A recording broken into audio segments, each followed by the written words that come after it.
nuyu nañ leen yéen ñi taamu seen site internet Sunugal 24 tey nag ñi am mbégte bu baax a baax di dalal fii ci rédaction bi Doudou Ndiaye moom nag expert la en communication maanaam xam-xam dafa màcc jëm ci lépp lu jëm ci wàllu communication tey nag li waral ñu daral ko fii mooy crise bi nga xam ne mooy Covid 19 bi lëmbe àddina bi lëmbe Sénégal lañ fa séenee waxtaane ak moom mooy ñeel nag lépp lu jëm ci communication boobu les crise ndax am na lu ñu ci war a jooyante ndax lépp normal na naka lañ ko war a xoolaatee bu baax a baax loolu lépp bu ngeen ñu teewloo dinañ ci ànd ak moom ci biir waxtaan bi Doudou dama lay bàyyi nga nuyu ak mbokk yi ñi seetaan. maa ngi lay nuyu maa ngi nuyu ñi leen di seetaan yëpp di rafetlu teewaay bi fii parce que lépp lu ñu wax ci crise bi rek mu jëm ci communication mu jëm ci leneen aussi juste pour que ku nekk indi xam-xamam ak koom-koomam pour que ñun ñëpp ñu mun a bokk ci xeex bi donc ñun suñu wàll ci bokk ci xeex bi mooy wane yenn li nga xam ne moom lañ jàpp ne war nañ ko mun a continuer wane loo xam ne mën nañ ko améliorer donc suñu participation la ñuy joxe ñun du ñu joxewuñu xaalis mais au moins suñu xam-xam màcc na ci communication ñu jëm ci wax li ñu ci xam pour que gouvernement bi mën a peut-être réorienter wala mën a confirmer li muy def ci communication. ci nit ñi doxalee communication ñeel bi les crises communication bi crise bi dooree ba léegi ku wax communication ci période crise ne communication de crise ñëpp xam nañ ne yombul ñu jàng communication xam nañ ko bu baax a baax naka nga jàngatee seen communication bi ni ñu koy defee bépp bi mbir mi duggee Sénégal ba léegi. voilà ku waxal yàlla rek wax ne que en fait ñi xam communication de crise yëpp xam nañ ne communication de crise ci préparation moo ci ëpp solo mooy que da ngay anticiper crise bi. mais boo waxee la yàlla rek di nga leen mën a aussi jox tuuti compréhension si ne crise bi ñu bëri sóoruñ ko woon fi mu war a yegg si ni ñi gën a mag ci réew yi gën a mag ci àdduna bi aussi nga gis nekk daf leen bett donc ñun aussi war nañu mën a nangu ne crise bi war na leen bett fi mu toll nii li ñu may chance ñun ci Sénégal ci sama xam-xam bu gàtt mooy que ne Ebola jaar na fi ñu amoon benn genre comité de crise def ay cellules def benn stratégie bu ñu kii def naa ne ci loolu fi mu toll nii la ñuy reposer mais c'est pas vraiment une préparation de la crise en matière de communication mais ci par expérience la ñuy doxee ni di rectifier au jour le jour et loolu daal moo xaw a sooxe ci communication bi ñuy gis gouvernement bi di ko demee donc bu ñu xuusee ba ci biir dina la wax lu tax ma wax loolu. bu ñu xuusee ba ci biir di nga ñu wax li tax nga wax ne am na lu sooxe ci biir communication bi mais dañoo gis ne am na ñoo xam ne dañu jàpp ne façon bi ñuy communiquer am na lu ci des bokk na ci chaque fois ministère de la santé même discours moo fay génn bu communiqué bi génnee toujours phrase bi ñu ci teg lañ ci teg am na ñu jàpp ne daal war nañ ci amal ay coppite fële ci ministère de la santé. voilà foofu man li nga ci wax mooy constance dans le discours mooy le discours lui-même changé wul lii changé mooy chiffres yi donc li muy indi ci communication mooy que ne souvent nit ñi dañuy dem ba defee ne même discours bi la même discours te loo gis ci communication en fait pourquoi mu mun a capter attention nit ñi day fekk mu am luy bette mu am lu fort loo xam ne changé woon na même yéen ci presse bi bu fekkee ne toog ngeen ñaari fan génnewu leen wala lu ñu dugg ci seen site gis ne la même chose ngeen di wax nit ñi parfois dañuy wax ne que fii de loo fi lem kii na mooy ku seetaan film seetaanaat ko boo ko seetaanee ñetti yoon boo moytul après boo gisee mu départ rek da ngay changé donc wax nga dëgg mais boo xoolee ci biir ci début bi ministre bi moo doon ñëw wax après ñu gis docteur Bousso muy wax après léegi docteur Xemes muy ñëw donc discours bi changé wul mais ñu ngi jéem a changé nit ñi pour on peut varier donc ça veut dire que ne bàyyi nañ xel ci li nit ñi di wax ne que vraiment ci côté boobu war na mun a am amélioration. te ñi amélioration yi ñu ci def yow yaa ngi koy rafetlu wala.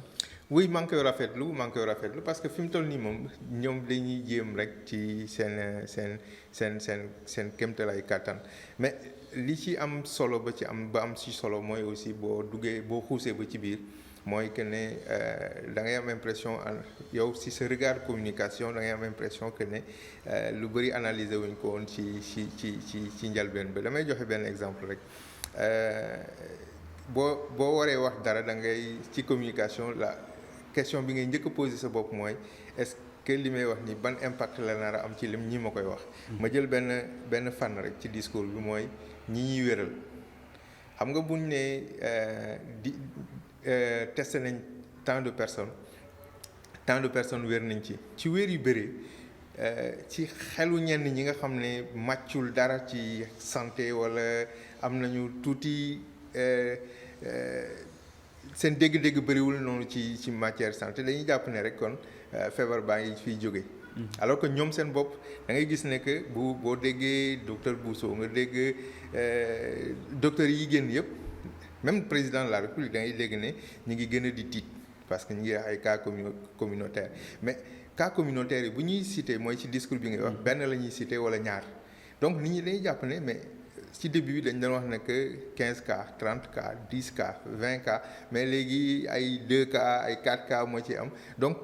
ñoom li ñuy envoyé comme message ak li ñuy jàpp ne noonu la nit ñi jàpp lay wuroo. mais cas communautaire yi léegi lañ ko commencé léegi la commencé feeñ bi cas importé demee. voilà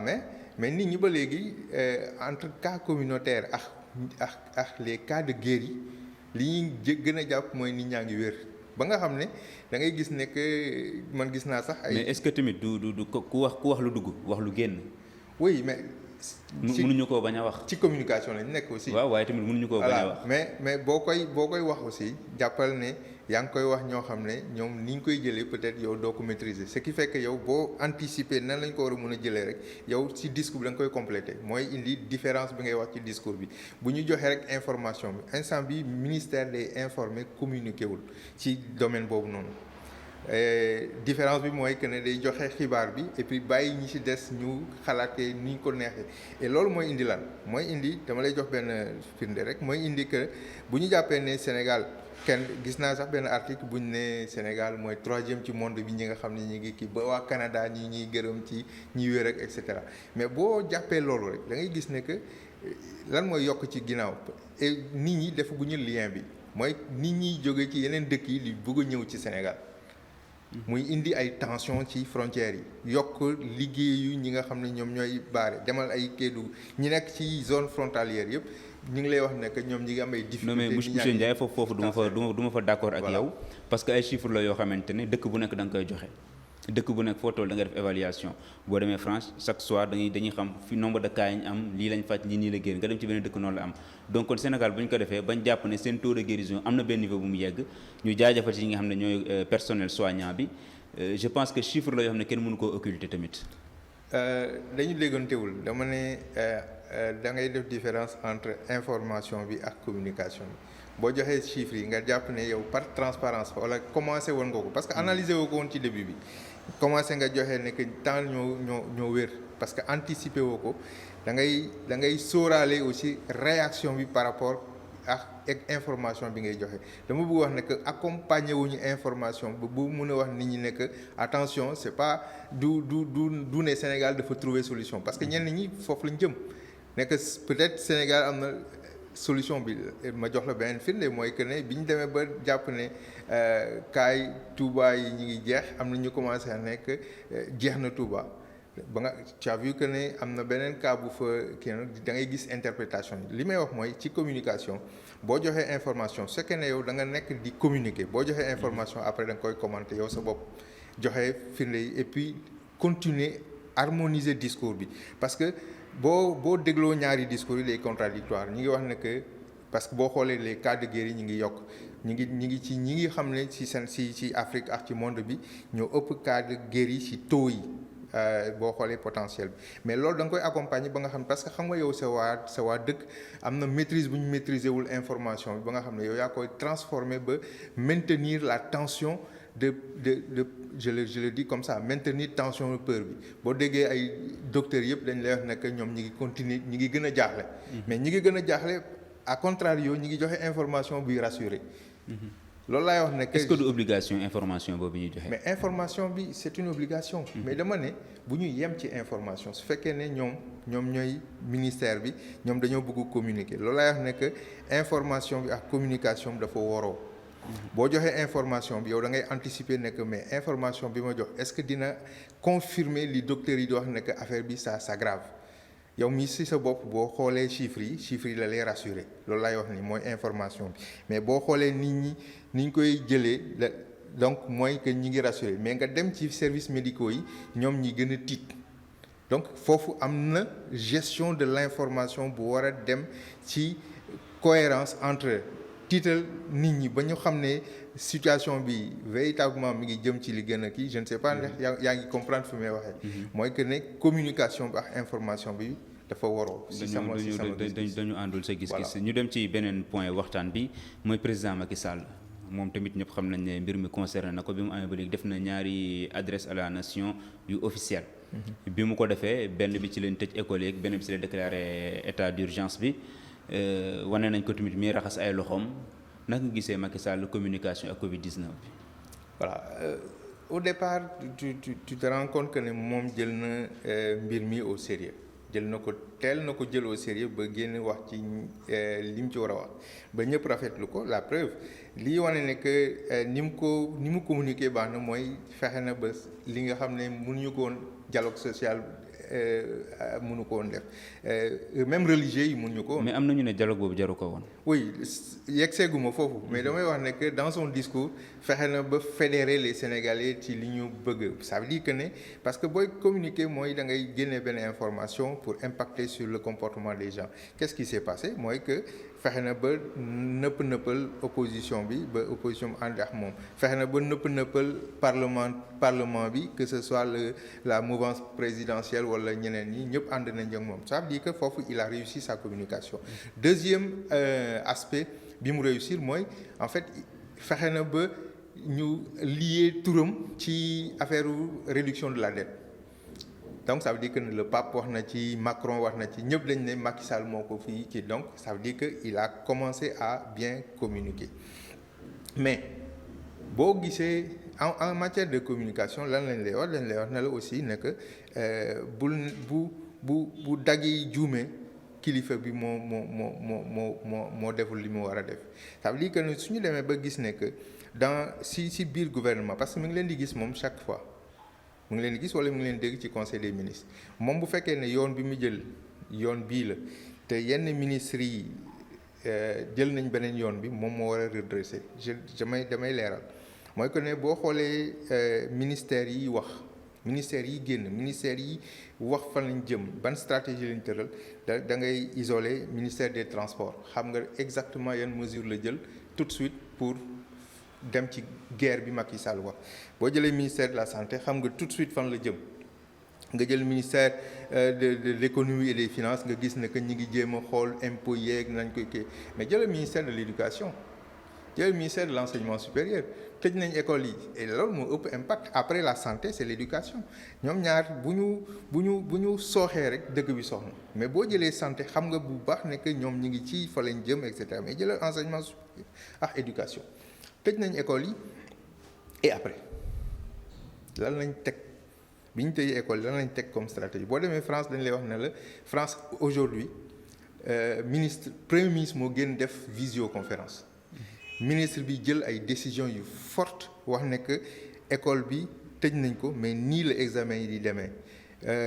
élèves yi def terminale nii la seen examen di demee du ñu def examen mais dañuy jël am na yenn français wala kii épreuve français bi nañ ko def wala et cetera nii lañ ko jëlee dem ci kii bi ne leen ñi toog seen kër voilà nii lañ leen di jëlee en charge dañ leen envoyé épreuve yi dañ leen envoyé kii même ñi nga xam ne amuñu internet waa Poste France pour résumer waa Poste France dinañ imprimer affaire yóbbu ko ba seeni kër yi donc foofu xam nañu mais aujourd'hui yow bu ma la laajoon fi mu toll nii ndax examen dina am wala examen du am ci Sénégal xamoo ci dara.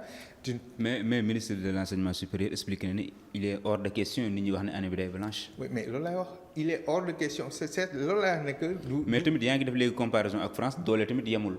oui parce que fii rek déjà problème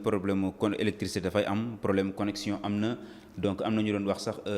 jàngal xale ci télévision ñu toog am na télé yu ko fi commencé def di ci góorgóorlu yooyu bu baax a baax mais dañu gis ne dañ ne ñi nekk ci village yi duñ ci am accès.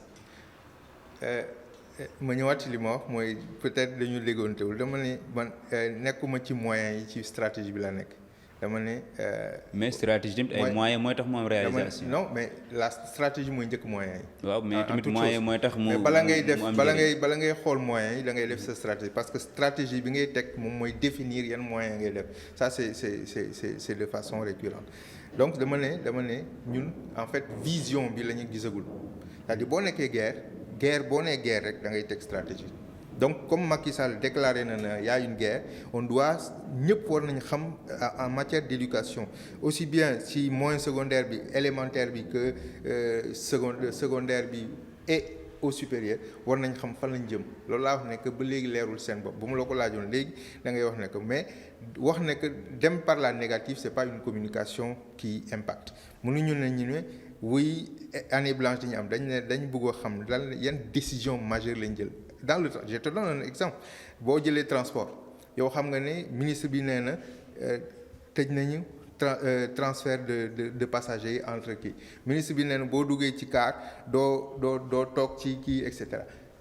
en matière d'éducation ministre bi waxul ne que woowee du ñu tëj transport bi dafa teg ay kii jël ay décisions ñu xam ne lii mooy décision yi donc moo tax bi ma jëlee France waxuma ne moyen la comparer dama ne ñoom wax nañ très tôt xool nañu situation bi wax très tôt fan la ñu war a jëm ils ont communiqué ça veut dire quoi que communication ak information bokkul mooy que ne day impacté ci ñi nga xam ne élèves yi même bu ñu leen joxul woon sax seen jumtukaay bu ñu xamee ne dinañ def examen ñoom seen bopp peut-être dinañ jël seen i matukaay pour jàng wala réviser loolu laay waxuma ne gouvernement bi am na moyen wala amagul moyen duggaguma woon foofu dama bëgg wax rek ne que stratégie bi moo leerul pour juste donner un exemple sur la communication gouvernementale et dire que li ñu bëggoon mooy que ne ñu sentir ne que dans tous les ministères parce que bu Macky Sall décidé ne tel ministère da koy créer mooy que ne ministère bi war na am njëriñ ci économie bi ci société bi ci et cetera donc en temps de guerre ministère bu nekk war nañu xam ban vision la am ci li mu bëgg a def fan la bëgg a jëm fan la ñu bëgg a jëmee bu ko ku ci nekk ñi nga xam ne ils sont tous concernés ñu def ko jëlal même je reste dans le même secteur ñi mu tëj comme école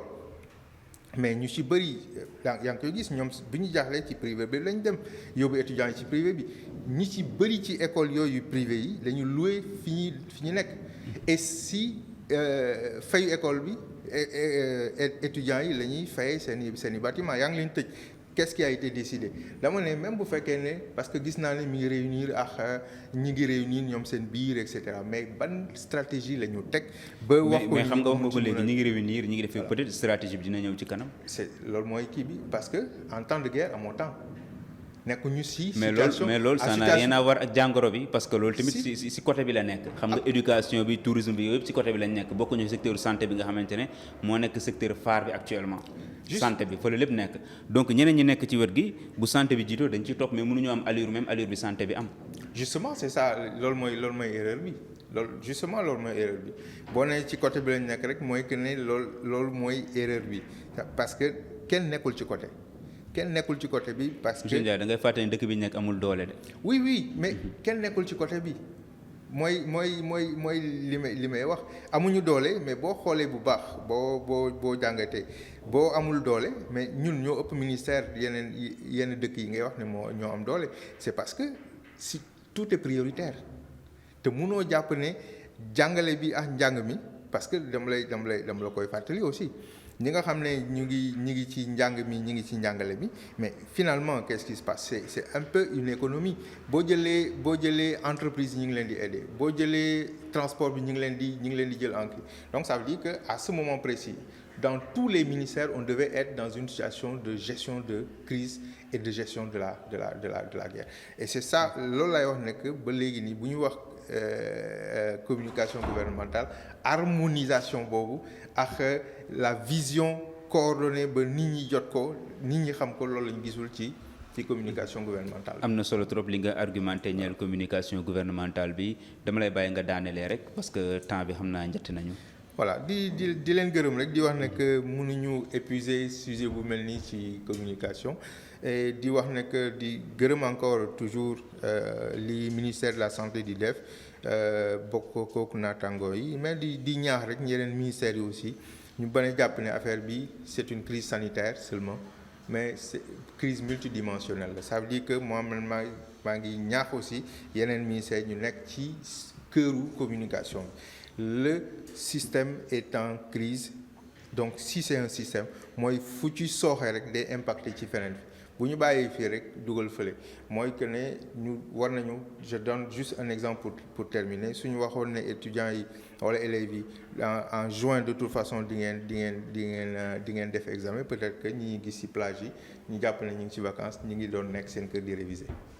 ñu koy jaajëfal ci disponibilité bi ñoom xam-xamam dafa màcc jëm ci wàllum communication ñuy jaajëfal yi ñu àndoon ak ñun ci émission bi doon invité de la rédaction communication lañ doon waxtaanee ñeel gouvernement bi ni ñu ko doon doxalee di jaajëfal bijji mi nekkoon ci caméra bi jàngeen jëf ba beneen yoon incha allah.